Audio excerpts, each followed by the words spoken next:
Good afternoon and thank you for joining us. My name is Tina T-Bone. I will be your moderator for today's briefing. Joining us today, the Honourable Stephen McNeil, Premier of the Province of Nova Scotia, and Dr. Robert Strang, Chief Medical Officer of Health for Nova Scotia. Go ahead, Premier. Thank you, Tina. Today we are reporting 0 cases of COVID-19. We now have 8 active cases remaining in Nova Scotia. I'm so proud of this province and all of you. Thank you. Thank you for your cooperation. I told you Wednesday, Dr. Strang and I would have some good conversations about lifting restrictions. The science is good, and Dr. Strang will have more to say on it. But your commitment to following the protocols reassures us that by opening up a little more, we should be okay. Effective Monday, we are allowing larger gatherings, 100 inside and 150 outside, but you still have to stay in your group of 10. Find your pod. If you are at an event, you will have restricted hours, the same as restaurants and bars. Service ends at 10, and everyone must be out by 11. This will allow people to watch their kids play sports. Cubs, guides, and other clubs can now gather. And Dr. Strang will have more details. But I want to say, this is a test for all of us. We're keeping our cases down, but the moment that we see a shift or a surge, a change in the number of cases, we will not hesitate to bring back restrictions. It really is up to all of us. COVID has had such a large impact on all of our lives, but especially women. 51% of our population. The first wave, when the economy shut down, women were disproportionately affected. That is, they not only lost their jobs, but they had a very hard time getting back into the workforce, let alone finding a well-paying job. We need women to be active members of our economy. We need women to drive our economy, and we need women in business and in the tech sector, and we need women entrepreneurs. Today, I am so proud to announce that our government will be making a $5 million investment in Sandpiper Ventures, the first all-female venture capital fund in Canada. It was established here in Nova Scotia by a number of women business leaders and entrepreneurs who want to help women access capital. Currently, only about 2% of angel investors in Canada are women, and we want to see that number grow, and we want more women entrepreneurs. If our daughters have an idea, they should be able to access capital in the same way as our sons. This fund will help women take their innovative ideas to market. It will also help have a development component to help women entrepreneurs. It is my hope that this investment will leverage other public and private monies to help more women access capital and create jobs and grow our economy right here at home. When we come out of COVID, we will be in a position to kickstart our economy, and we will need everyone to be part of that kickstart, and I am so proud to be able to be part of a government that is investing in this venture capital company being led by women. Dr. Strang. Thank you, Premier, and good afternoon, everybody. We are yet again reporting no new cases today. This is good news. It has been a good week for our case numbers. However, I know that COVID-19 prevention fatigue is real, but we need to recognize and understand that the feeling of how tired we are and how long this is going on, but we cannot afford to relax or become complacent simply because what we have been doing for almost a year is working.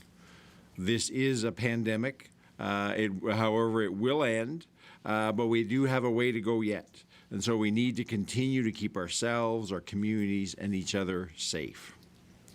Asymptomatic testing continues to play a key role in how we keep COVID-19 under control and out of our communities, along with all our other public health measures and our vaccine program that is starting to roll out. So I continue to encourage Nova Scotians to consider making COVID-19 testing part of their ongoing COVID protocol, especially if they are someone with a high number of contacts through either their work and/or their social circles. Public health mobile units for testing will be offering community-based testing in Pictou this weekend at the Royal Canadian Legion Branch 16. So thank you to my public health colleagues. And I look forward to having lots of people in that area of the province come out and be tested. If you're interested, appointments can be booked by going onto the 811 website and doing the self-assessment, or if you don't have web access, calling 811. And I want to, the mobile units were down in Lunenburg yesterday and today, and I want to thank everybody who came out for testing in that part of the province. To our university students, Reading Week is only weeks away. If you're considering travel plans, I ask that you stay in the province during this time. If you leave Nova Scotia and travel anywhere except PEI and Newfoundland and Labrador, you must quarantine for 14 days upon returning to Nova Scotia. And if you do have to quarantine, you should also get tested, even if you don't have symptoms. And the best time to get a test would be on day 6, 7, or 8 of your quarantine, just like we did when people came back after Christmas. I know for the students that it might be difficult for you to stay put this year within the province, but in doing so, you will be doing your part in keeping our overall numbers low and keeping your friends, your fellow students, and our communities safe. As the Premier referenced, next week, starting at 12:01 a.m., Monday, February 8th, we will be cautiously loosening some restrictions. So again, these come into effect, technically it is 12:01, February 8th, and they will stay into effect until 11:59 p.m. on March the 7th. But as the Premier said, if our epidemiology starts to look not so good, we will rapidly make the changes that are necessary. But the loosening of restrictions that are coming into effect are retail businesses will be able to operate at 75% of their total capacity. That's up from 50%. Fitness facilities will be able to operate at 75%, up from 50% of their overall capacity, and they must continue to maintain 3 meters of space between people who are doing high-intensity activities, and this is both for indoors and outdoors fitness activities. Recognized businesses and organizations can once again hold events with a maximum of 150 people outdoors, or 50% of a venue's capacity to a maximum of 100 people indoors. Any such events must stop food or beverage service by 10 o'clock p.m., and they will have to be closed and people leaving by 11 p.m. And these types of gatherings include social events, arts, theater, and cultural events, sports and recreational events, special events, festivals, faith gatherings, weddings with receptions, and funerals with visitations and receptions.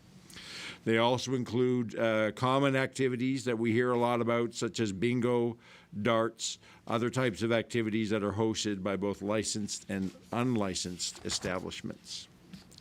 The gathering limits also apply to meetings and training events hosted by private business or organizations, provincial and municipal governments, first responder organizations, mental health and addiction support groups, and organized clubs such as 4-H, Scouts, etc.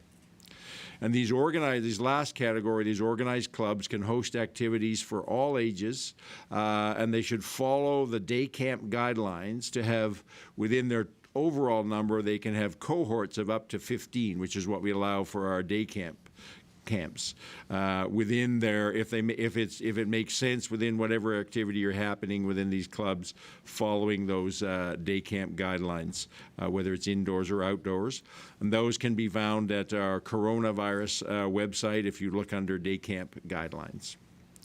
Spectators will be allowed at events including sports, games, and practices, and arts, theater, cultural rehearsals, and performances, except when they are held at one of our public schools. Large facilities that already have approved plans can resume hosting events with multiple groups of up to 100 that are and each of these groups, as in the approved plans, has to be kept what I call apart from each other from entry to exit to using the concession and the washrooms. And the large facilities already have these plans. You can resume those plans that you had in the fall. Centre 200 in Sydney and Scotiabank Centre in Halifax, because of their size, are allowed to have groups of up to 150, not the 100 that everybody else has. We are not allowing, we're not making changes to our school restrictions, and so we're not allowing audiences, spectators within our school environments.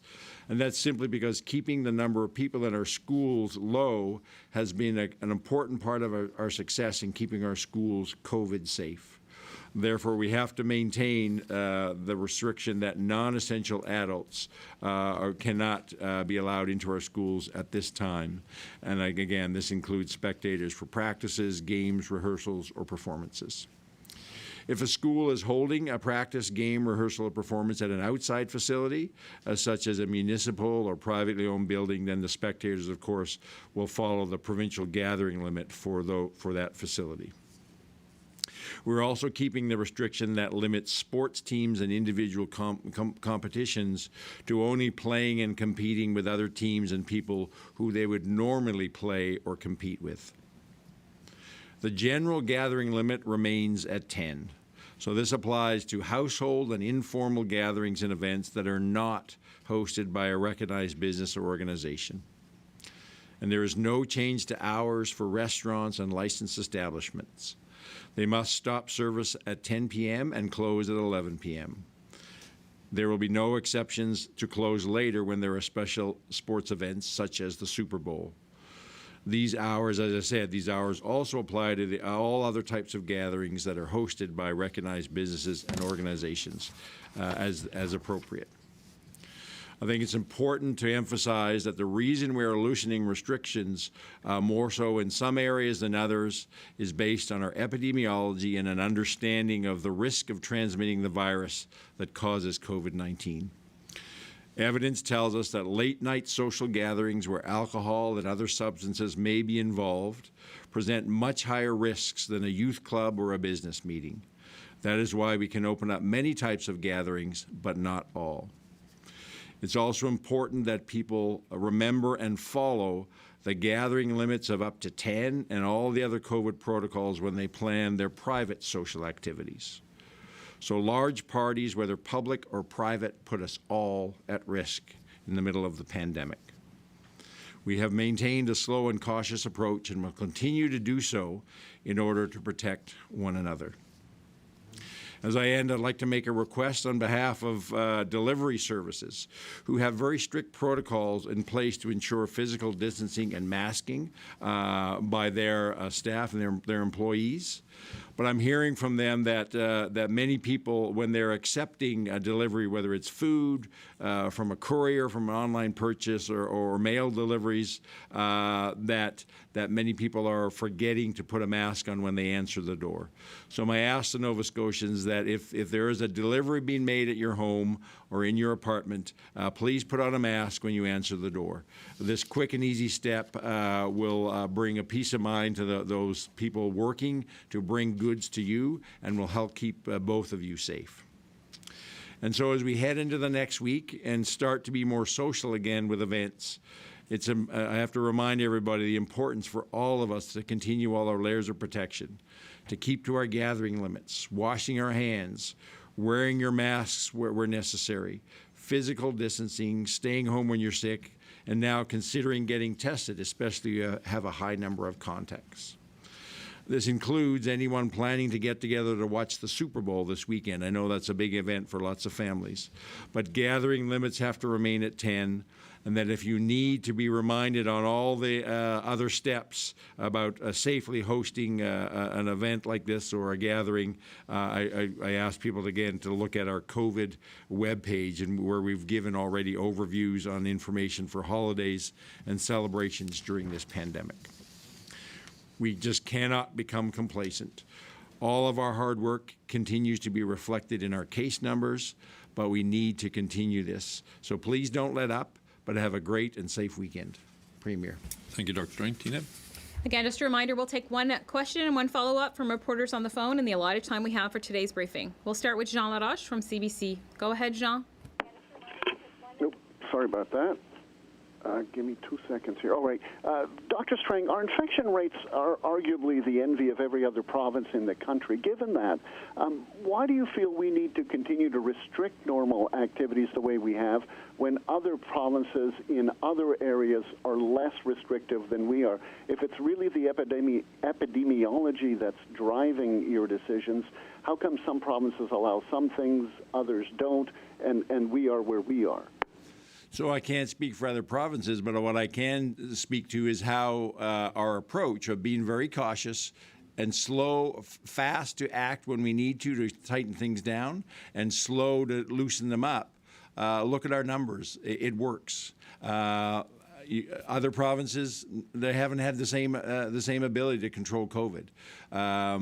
We also have to look at our neighbor New Brunswick about how quickly things can change.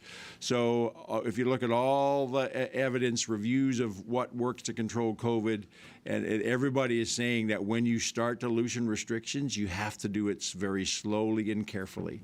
We even though we're doing lots of asymptomatic testing and no positives, all our cases are for travel related or other kinds of close contacts. There is still a risk of COVID being brought in here. We necessarily have people coming into the province, and so there's lots of COVID all around us, and then we have to be extra careful now because of the challenge of the variant, and if that gets a hold and starts to spread.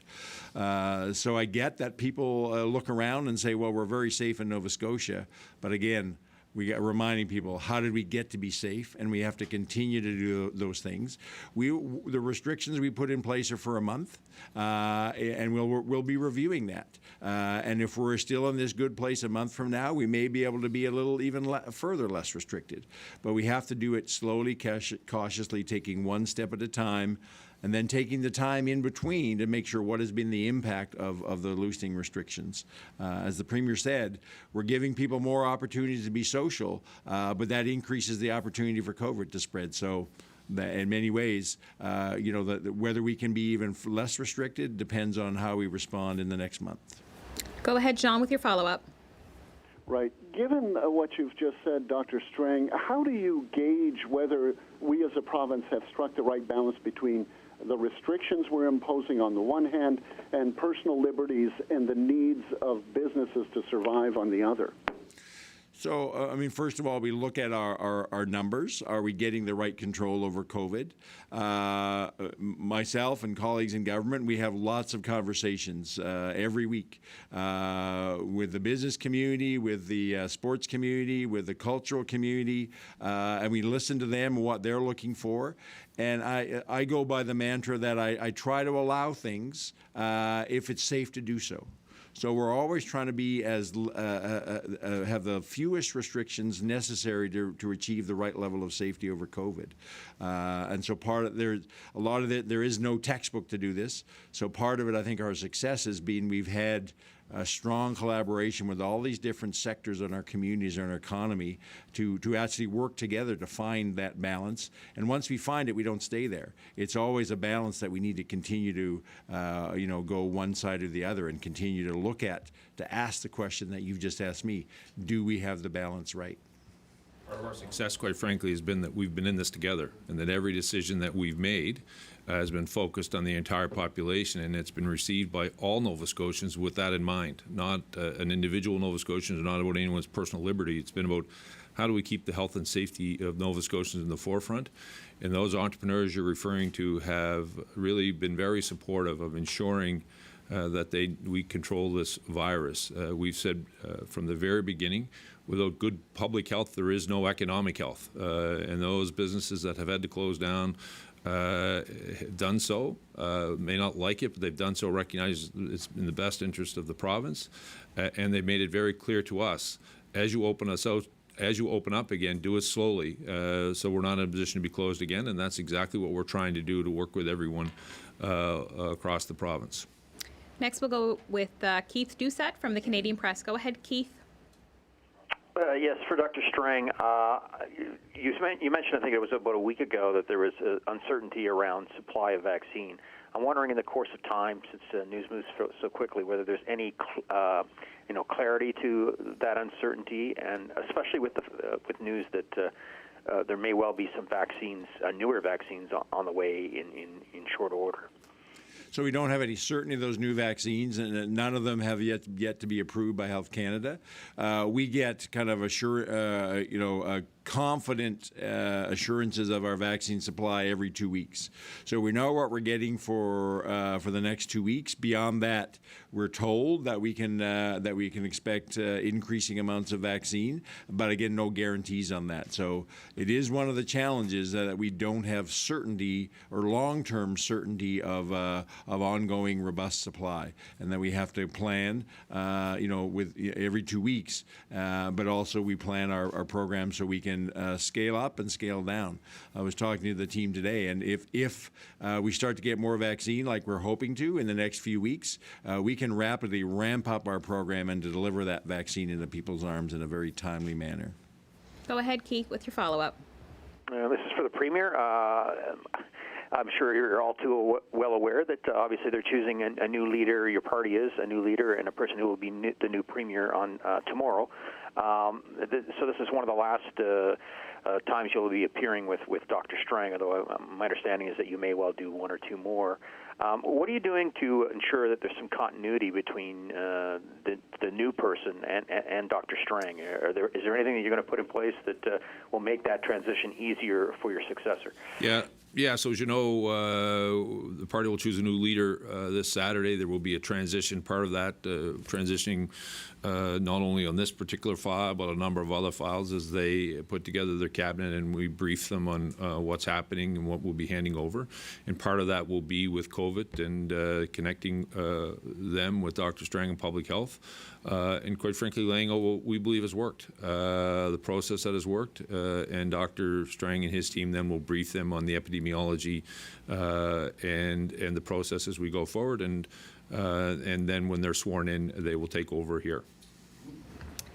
Next, we'll go to Natasha Pace from CTV. Go ahead, Natasha. Thank you. Dr. Strang, I'm wondering why we extended the state of emergency if we are starting to lift some restrictions. Can you explain that?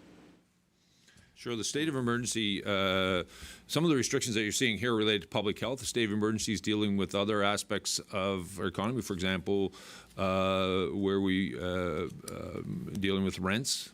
All of that is in the state of emergency piece, and we've extended it and we'll continue to extend it until the new Premier is sworn in, and then they will have to make a decision on that, on what they want to do from there. Go ahead, Natasha, with your follow-up. Thank you. Testing numbers all week were pretty low. I know today was about 1,600 tests that were processed yesterday, but we had 3 other days this week where there was well below 1,000 tests processed by public health. You spoke a little bit about asymptomatic testing. Why is it so important that Nova Scotians get out and get tested? Simply because the testing people who don't have symptoms is a critical part of how we keep looking for the virus. It's why we're going out with our mobile unit down along the South Shore yesterday and today. We're going to Pictou on the weekend. We continue to have pop-ups. I'm continuing to message, and we're doing our communications in other ways to get Nova Scotians to take advantage of the asymptomatic testing. By having lots of people tested, and we actually want everybody to be negative, but we're out there looking for it, and so if we do start to see some positives coming from that, we can respond very quickly with increased testing in a certain community, perhaps looking at what we may need to increase public health measures. But it allows us, I use the phrase, it keeps us well ahead of the virus by testing lots of people, even if they may have a low chance of actually being positive because they don't have symptoms. Next, we'll go to Jesse Thomas from Global. Go ahead, Jesse.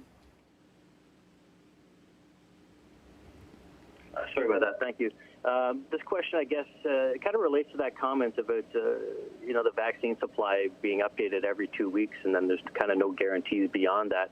I'm just wondering, with that no long-term certainty, if the Premier gathered any more information from the First Minister's meeting yesterday, if we can have a little more faith in the supply chain. We heard, I guess, earlier this week talking about the doses arriving, but if we don't know what's coming beyond the 2 weeks, how can we really plan accordingly? So one of the things the federal government said at the very beginning, they were talking about first quarter, second quarter, third quarter, and fourth quarter of the year. They would say they would start coming in weekly, but it really was an allotment for the first quarter. They continue to say that they believe they can achieve the 6 million doses that were committed in the first quarter. We as a government and working with public health have the responsibility to distribute that vaccine when it arrives here. So what we're going to continue to focus on is the issue of how do we make sure that we have multiple ways of delivering that vaccine into the arms of Nova Scotians. And as Dr. Strang said, once we catch up on the vaccines that have been coming in, we'll be able to deliver them very quickly. I think there's a lesson for the country here in this pandemic, and that is, we need to continue to build our domestic supply of being able to create vaccines. Dr. Strang has talked about the annual ones that we see. We as a country used to be able to do that. There's no reason that we can't continue to do that. And I was pleased to hear the federal government talk about the announcement in Quebec. Even though that vaccine will not arrive here or will be available until September, late in the year, it's still moving in the right direction and sending the right signal, because we don't know what will happen a year from now, 2 years from now, when it comes to requiring the vaccine again. Will this become an annual flu shot? Will it be one that we need every 2 years, as Dr. Strang has said? That's why we need to continue to focus on the domestic supply of creating vaccine, as well as making our own PPE. There's no reason this country shouldn't be making its own PPE distributed across the country. We've seen what happened early on. Stanfield's was a big part, and it still is, of ensuring that PPE is here for Canadians, but it also gives us an opportunity to become an exporter of this product. So I think lessons learned as we go through this, and preparing ourselves for what seems to be more of a normal thing, these viruses that are here. It wasn't all that long ago, H1N1, and now we're here with this one, which is more deadly. So I was encouraged by the conversation with the Prime Minister last night, but like everyone, we'll wait for the supply to get here. Go ahead with your follow-up, Jesse. Thank you. I'm just wondering what areas you guys will be monitoring closely with these restrictions. Is it just based on the number of cases, say that pop up? If we go back, I just wonder, what the cost is of opening and then shutting down again, if it's not worth just sticking to tighter restrictions all the time. So that's exactly why we open up slowly and carefully. Because our goal is, once we open something up, is to keep it open. And so we do that. We open up cautiously, but some of that also depends about how people respond and what do they take on their own responsibilities about keeping each other safe while we give them more opportunities, especially around social activities. We'll continue to monitor all the different components of the epidemiology and what the things that we look at for, especially monitor things that would indicate perhaps we're getting local spread.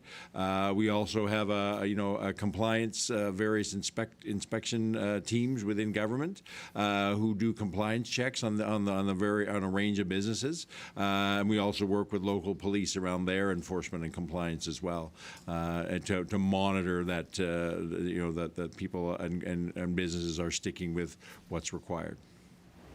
Next, we'll go to Maude Matambo, Radio-Canada. Go ahead, Maude. Oui, bonjour. I would like to know how discussions are going with other provinces regarding the return of the Atlantic bubble, and what can people expect for the next days and weeks. So there's been no conversation about opening up the Atlantic bubble. Of course, we have restrictions with New Brunswick. We're watching that with their epidemiology and through their public health officials and ours. Premier Higgs was on the call last night. I've been texting back and forth with him and our colleagues. But at this point, their focus is solely on ensuring that they can reduce those numbers in New Brunswick, and we will have to see those go down a bit. As you know, there's still Newfoundland and Labradorians and Islanders are able to come in and out of our province with as they were before. But we'll have to see a change in the cases in New Brunswick before it would actually go back to the Atlantic bubble model. Go ahead with your follow-up, Maude. Dr. Strang said that the best strategy is to lift restrictions very slowly. Could you open the bubble like one province at a time, then 2, then 3, then 4? So what's happening right now in this province, you can come in from Newfoundland without being quarantined, the same as Prince Edward Island. It's the opposite when we go back. If the Newfoundlander comes here, when they go home, they have to quarantine in their home province. Our restrictions right now are with New Brunswick, and we'll continue to watch those. As you know, we're the home of the regional children's hospital, large tertiary care hospital. In the first wave, we reduced our capacity by 30%. We're really on a focus of making sure that we not only keep this virus at bay, but quite frankly, ensure that those citizens in Atlantic Canada who require healthcare services can get them and do that as safely as possible. Next, we'll go to John McPhee from the Chronicle Herald. Go ahead, John. Thank you. Dr. Strang, the federal government reported yesterday that Canada will be getting fewer Moderna shots this week. Will that affect deliveries to Nova Scotia? Yeah, we had a reduction this week. We were anticipated it was 5,500, which was reduced down to 4,000 doses that's gone out. So yeah, we had less Moderna vaccine this week, so we had to adjust our vaccine schedule. And but we fully expect that we keep being reassured that 15,000 doses will be made up in the weeks to come. Go ahead with your follow-up, John. This is again for Dr. Strang. Only 4 long-term care residents have received their second COVID shot. When do you expect those second shots will be delivered? So I think, as I spoke to on Wednesday, many of the long-term care facilities will start to be able to deliver the second dose. Remember, we got to wait 21 to 28 days. I believe it's February 11th that we'll be able to start doing a large number of the residents with starting their second dose. Next, we'll go to Lindsay Armstrong from All Nova Scotia. Go ahead, Lindsay. Thank you. Dr. Strang, in response to John's question, you said that these new restrictions will be in place for a month. We've typically been moving in 2-week phases, which I understand is based on COVID's incubation period. Why will it be a month before the next change is made? So we're making a larger change. We're opening up a lot of gatherings, and we felt we needed to wait that 2 incubation periods to really get a good sense of how Nova Scotians are responding and what are we seeing in terms of our epidemiology resulting from increases in social activities in a number of ways. Go ahead with your follow-up, Lindsay. Thank you for that. And once again, for Dr. Strang, obviously with this weekend's leadership convention and your right-hand man there stepping aside for someone new, wondering what kind of COVID communications can Nova Scotians expect during this transition? Dr. Strang, will you continue to do these twice-weekly briefings? So that's an ongoing conversation with the Premier and his staff. I've been reassured. There'll be certainly, we've recognized the importance of the Premier and myself being here, regularly communicating to Nova Scotians, and that will continue, through the transition period and then with the new Premier. There's a convention this weekend. That person will be chosen the leader of the party. I will remain the Premier until they are sworn in, and I want to reassure Nova Scotians that I have no intention of moving away from here until I can hand this seat to someone to support Dr. Strang. We've come too far together, and even though I may not be sitting in this chair, I will do whatever I can to support and work with Dr. Strang and the new leader to continue our province on the path we've been on for the last 11 months. Next, we'll go to Tim Bousquet from the Halifax Examiner. Go ahead, Tim. Hi, Dr. Strang. Hopefully these numbers remain low, and this is just an academic question. But moving forward, do you think we can get some further delineation around close contacts in terms of whether they're in household or close contacts like out in the world in a business or so forth? I mean, we always look at that about what's necessary to provide, and also while we're protecting people's privacy. But also, I know this come up before, Tim, from you and other folks. It's often we usually cannot be definitive, especially when there's local community exposures. We can't be definitive and say we know for sure that this is where they were exposed to COVID. They've often been in multiple places that could have been the source. So that's the other limitation, is we can only be definitive when we're absolutely able to be, and sometimes we can't be definitive to the level that you'd like because we have to protect people's privacy.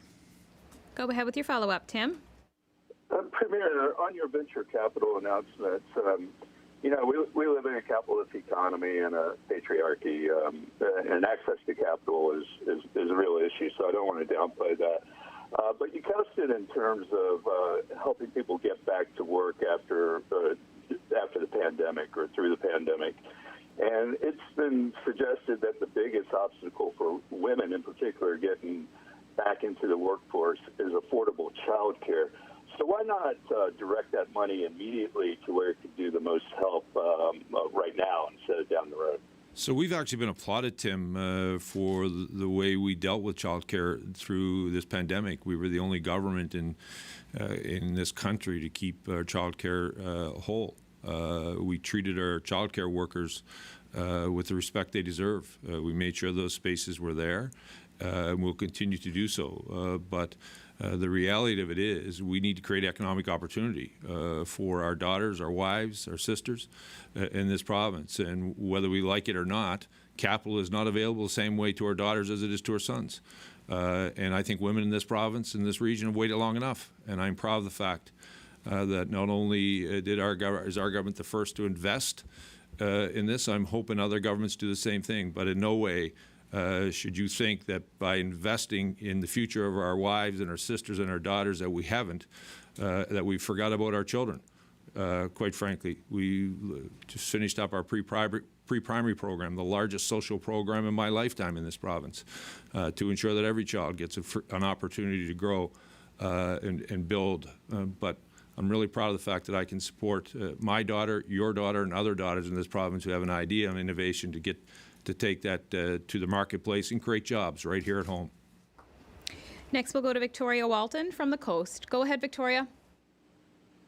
Thanks. So, Dr. Strang, I'm wondering just if you could talk a little more about spectators being able to attend arts events, sports events, things like that, and that those are under the same end by 10 p.m., leave by 11 p.m. restrictions. For example, a play or a concert or something like that, whether they're serving food or alcohol or not?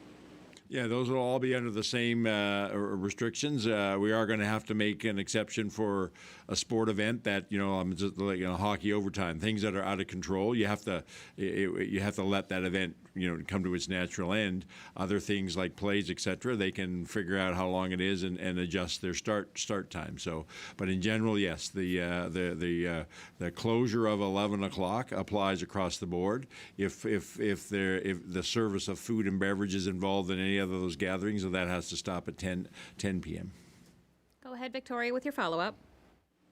Thanks. And just some more on that, wondering still why that hour of 10 p.m. and 11 p.m. for everyone being out of the building. Why is that the magic hour still at this point? I know there was previously in the first wave we increased that. Do you think that was a big factor to cases bouncing up again? Is that why we haven't increased it again? Oh, as I said in my remarks, it's part of keeping things slow and cautious. So we're opening up gatherings in lots of different ways. But what we know is the highest risk type of gathering is a social gathering, especially late at night when alcohol and other substances may be involved. We know over and over again those are the type of things that can create substantive super spreader events. So we're being cautious. We're opening up lots of other gatherings, but we're putting time and service limitations on that. We'll see where we end up in a month. But my hope is that we can start to extend that hour. But again, like we did as we reopened after the first wave, we opened it up sequentially with slow steps, adding an hour at a time. Always being careful about that. Next, we'll go to Brooklyn Connolly from The Signal. Go ahead, Brooklyn. Thank you. This question is for Dr. Strang. How will the province work with pharmacies to coordinate the vaccine rollout in prototype clinics that's set to begin in early March? So I'm involved at a very high level. ADM Tracy Barbrick and her team are having ongoing extensive conversations with the Pharmacy Association. And they have submitted, we gave requirements of what would need to be met for pharmacy-type clinics. A proposal has been received back, and that's been reviewed. And so there's a lot of ongoing discussion, very productive and positive with the pharmacy sector through the Pharmacy Association on all the details of what pharmacy clinics would look like. And as you said, we hope to have our first few prototype clinics up and going, and in this first phase as supply allows. Go ahead with your follow-up, Brooklyn. Thank you. I'm also wondering if independently and locally owned pharmacies will be required to adhere to the same rollout guidelines as the province with regards to priority groups. Absolutely. Those priority groups are not set by anybody who's going to be an immunizer, follows the provincially our direction on how we sequence the vaccine. Next, we'll go to Shayna Luck from CBC. Go ahead, Shayna. Good afternoon. Premier, in New Brunswick, Premier Higgs told our colleagues in Fredericton it could take until the end of 2021 for everyone in New Brunswick who wants a vaccine to get one. I'm just wondering, after the Premier spoke with the Prime Minister last night, are you or Nova Scotia reevaluating the timeline for vaccinating everyone? No, we are continuing to do what we can control, which is the distribution network. I think I'm really proud of the way our government and public health have worked together to provide different formats of providing this vaccination. Colleague before just asked about pharmacy. That's looking at all of those and making sure that we test run a lot of these options. On the 22nd of this month, we'll have our first really public vaccination for people who are living in the community 80 plus to test drive it. The federal government obviously is concerned, as I think all of us are, about the vaccination coming in. But I don't think we should panic over that. They're working really hard. They've reassured us that we should get all of the doses we were supposed to get in the first quarter. And we'll make sure that our distribution system is set up to deliver that as quickly as possible. And then we should be back on track. And don't forget, there are a number of other vaccines that are in front of Health Canada now that if they get approved, will actually speed that up again. So, we're still on track, we believe, like everything. And I think Dr. Strang and I have demonstrated to Nova Scotians that if we have an issue, if there's something that as soon as we find out, we'll communicate that to Nova Scotians. But right now, we're going to continue on the path we are, where that if the vaccine, when it arrives here, we'll put it in the arms of Nova Scotians. And if you get one shot, we want to guarantee you that you'll get your second one. Go ahead, Shayna, with your follow-up. Thank you. My second question is for Dr. Strang. Just following up on what Victoria asked about opening hours. A lot of focus on that sector at bars and restaurants during the second wave, and you mentioned specifically the evidence about alcohol. At this point, if that industry is trying to plan for things like staffing and supplies and so on, is it reasonable for them to conclude what we've got now, or at least the way things are going to stay for a couple of months? Well, we've given them a month of certainty around in terms of, well, as much as we can. Always we're in ongoing conversations with the restaurant and licensed establishment sector. They fully understand that if our epidemiology starts to take a sideways turn, that we will have to respond. But we're loosening the restrictions in other ways. Clarified for them that the current hours will last for another month if at all we're able to, and then we hope to be able to go beyond that. But we've heard over and over again, especially from the restaurant sector, is that what hurts them the most is opening up, investing in food, and bringing staff back, and then being closed down again. So we're trying for like other businesses, but especially the restaurants, it really hurts them, this yo-yoing back and forth. So our goal is to open things up and keep them open if at all possible. That's all the time we have for questions today. Go ahead, Premier. Thank you, Tina. Today we've opened up a little bit. I want to please don't abuse this ability to gather. COVID is still here, and we need to remain vigilant and follow all of the public health protocols. Dr. Strang, this is our 96th briefing since we started this journey 11 months ago. I want to thank you for your support, your guidance, and most of all, your friendship as we found our way through this. As been mentioned a couple of times, the Liberal Party will be choosing a new leader this Saturday. I will work in a transition to ensure that that new leader fully has the capacity to move through and to deal with COVID and other things. But until the new leader is sworn in, I will still be the Premier of this province and working alongside Dr. Strang. So I want all of you to have a healthy and safe weekend, and I look forward to seeing you next week with Dr. Strang.